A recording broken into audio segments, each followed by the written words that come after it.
Another key to understanding the power of Hamlet and the way that Shakespeare was accessing powerful symbols and archetypes that go very deep into our human collective psyche.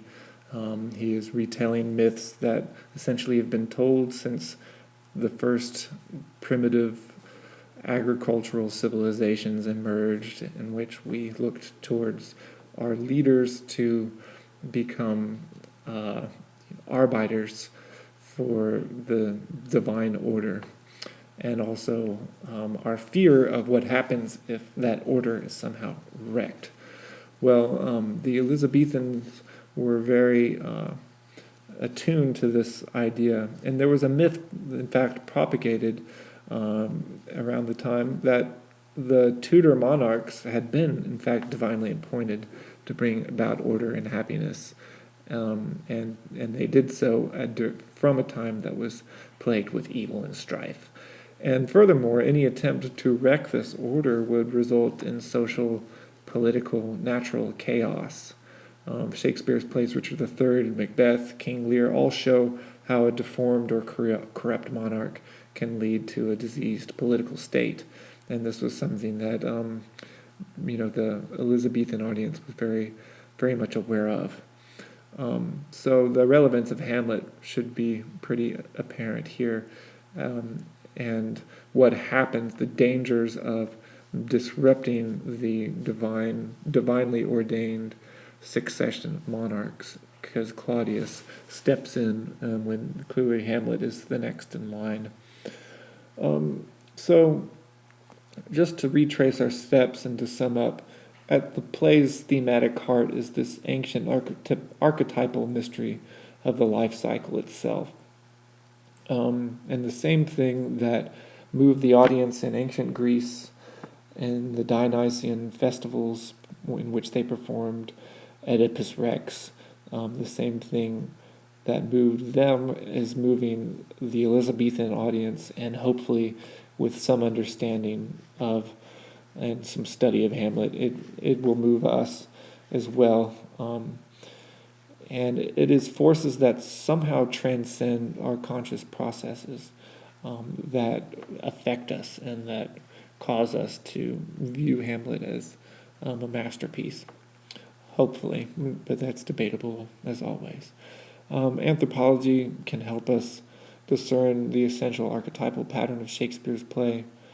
And to sum up, Hamlet's Denmark is diseased and rotten due to the unnatural murder of King Hamlet, thus subverting divinely ordained laws, not only laws of nature, but laws that order society, specifically kingly succession. The disruption then is intensified and made even worse. This is an important point. What makes it worse is that the murderer is a blood brother. It's not like somebody from a neighboring country came over and killed Hamlet, the king. It's his own brother. So the primal murder, if you will, is further tainting the corruption brought on in Denmark. Claudius is likened to the serpent who bears the mark of Cain. And Denmark as a whole is suffering because the state is identified with the power of its ruler. So the natural cycle is threatened, disrupted, and what ensues is chaos, strife within, war without. We see Laertes bringing in his group of henchmen who want to challenge the king. Fortinbras is on the move. Ophelia's mental state is collapsing. Polonius is stabbed behind the curtain.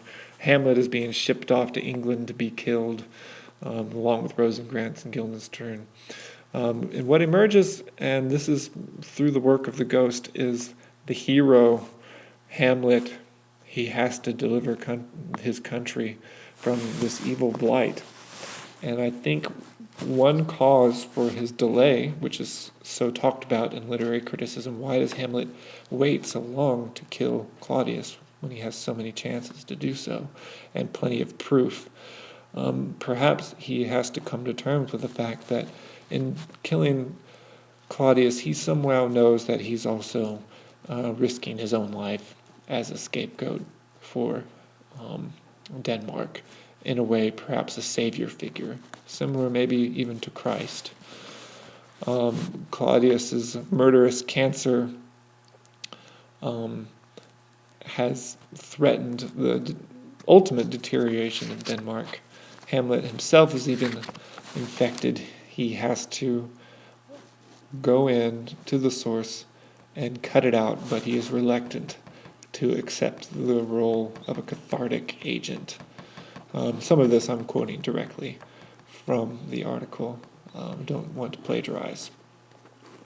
And in doing so, he will reorient the cyclical nature that is found in all of life.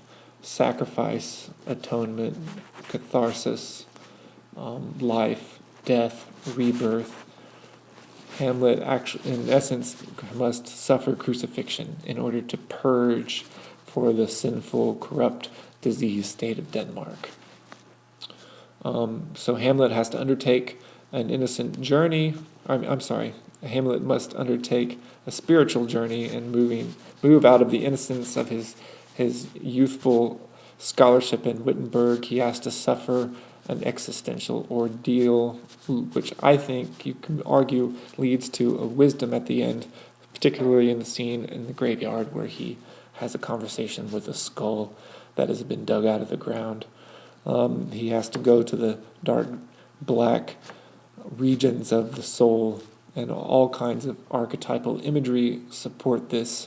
All of the things that are happening in nighttime, all the blood, the black that he wears, the darkness, the ghosts coming out at night, purgatory. He has to go down the mysteries of human life and destiny, and his soliloquies turn into puzzles of life and of self. In essence, Hamlet represents everyone's quest to gain what the article refers to as the rare and magical self-knowledge. And Jung would call this the mandala, the self, or the philosopher's stone, that place within us that resides peace, wholeness, completion. And to achieve that, one's old self has to die, either symbolically, but in Hamlet's case, literally. And he thus gives himself up to replenish Denmark. And the play ends with a new leader taking over and starting things fresh, and the cycle of history continues on again through Fortinbras, Hamlet's foil.